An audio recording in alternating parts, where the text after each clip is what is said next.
শহরে বা বিভিন্ন দেশের বিভিন্ন স্তরে কিন্তু এটি শুরু হয়ে গেছে। তবে ফরিয়া যারা রয়েছেন, অর্থাৎ এই যে ব্যবসায়ী, যারা মৌসুমী ব্যবসায়ী, তারা কিন্তু দাম না পেয়ে হতাশ হয়ে অপেক্ষা করছেন। এদিকে ট্যানারি মালিকরা বলছেন ঢাকায় এবার তুলনামূলক কম কোরবানি হওয়ার লক্ষ্য পূরণ নিয়ে একটি শঙ্কা কিন্তু তৈরি হয়েছে।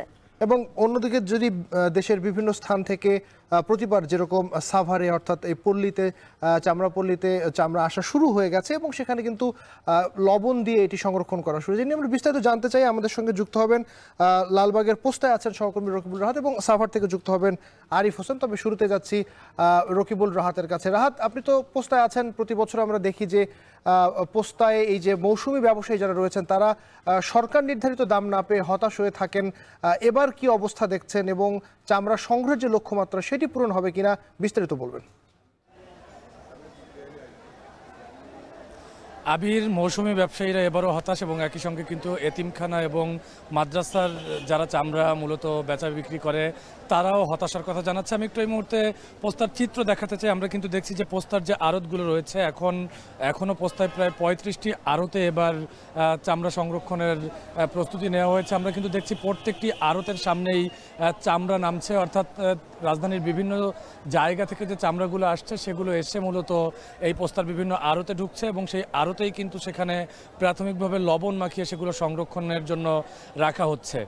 আমরা ব্যাপারীদের কথা বলছিলাম, অর্থাৎ মৌসুমী ব্যবসায়ী যারা রয়েছেন তারা বলছেন যে যেহেতু সরকার নির্ধারিতভাবে প্রতি বর্গফুট চামড়ায় 5 টাকা বাড়িয়েছে সরকার এবং একই সঙ্গে একটি আস্ত গরুর চামড়ায় কিন্তু তারা 1350 টাকা, যেটি গত বছর ছিল 1150 টাকা, এবং সেটি কিন্তু লবণযুক্ত চামড়া, সেটিও আমি একটু জানিয়ে রাখতে চাই। অর্থাৎ এই আড়তদার যারা ট্যানারি আড়তদারের কাছে বিক্রি করবেন তারা মূলত 1350 টাকায় বিক্রি করবেন। সেই আশা থেকেই মৌসুমী ব্যবসায়ীরা কিন্তু চামড়া নিয়ে এসেছিলেন, কিন্তু তারা চামড়ার দাম পাচ্ছেন না বলে আমাদের কাছে অভিযোগ করছেন। আমরাও এখানে এসে দেখেছি যে আকার ভেদে 500 থেকে কিন্তু 900 টাকার মধ্যে এখানে চামড়া বিক্রি হচ্ছে এবং কেন চামড়ার দাম কম দেওয়া হচ্ছে সেই বিষয়টি নিয়েও আমরা যারা আড়তদার রয়েছে তাদের কাছে জানতে চেয়েছিলাম। তারা বলছেন যে যারা ট্যানারির যারা রয়েছেন তারা কোনোবারই সরকার নির্ধারিত দামে তাদের চামড়া ক্রয় করেন না, সেই জন্য কিন্তু তারা দাম দিতে চাচ্ছেন না ব্যাপারীদের এবং একই সঙ্গে লেবার খরচ এবং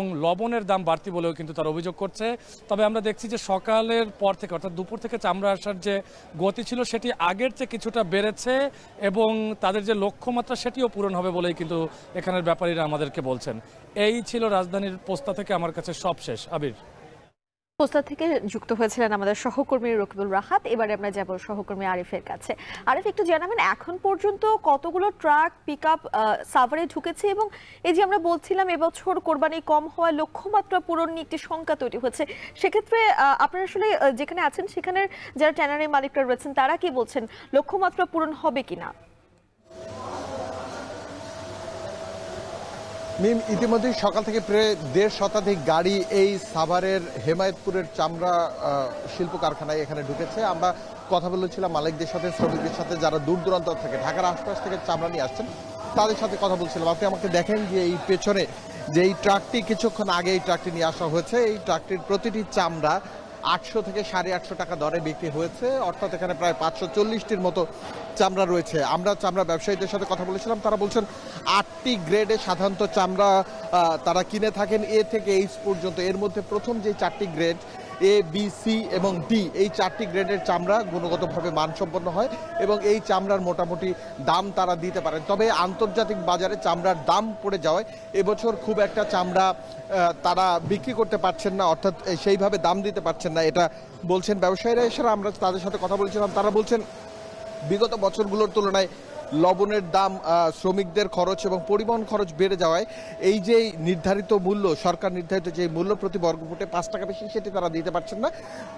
বিভিন্ন ক্ষেত্রে আমরা দেখেছি 400 থেকে 450 টাকা থেকে শুরু করে 950 টাকা, এমনকি 1000 টাকার উপরেও আমরা চামড়ার বিক্রি হতে এখানে দেখেছি। তবে এই যে আমার পেছনে যেই চামড়াগুলো দেখছেন, এই চামড়াগুলো বস্তুতপক্ষে চায়না যে ড্রাম রয়েছে এই চায়না ড্রামের মাধ্যমে প্রক্রিয়াজাতকরণ করে তারপরে চামড়া বিক্রি করা হবে। তবে আমরা ব্যবসায়ীদের সাথে কথা বলেছিলাম, তারা আমাদেরকে জানিয়েছেন আন্তর্জাতিক বাজারের সাথে বাংলাদেশের বাজারে যদি মিল রেখে চামড়ার ব্যবসাটি করতে হয় তাহলে LWG যেই সার্টিফাইড কপির দরকার, অর্থাৎ এরকম একটা লাইসেন্সের দরকার, সেই লাইসেন্সের পরিবেশগতভাবে ঠিক করে তারপরে বাংলাদেশের সরকারের সহায়তা দরকার এবং এর পাশাপাশি এই ব্যবসার ফরেন যে এক্সপোর্ট সেটি বাড়াতে হলে দরকার উদ্যোগ।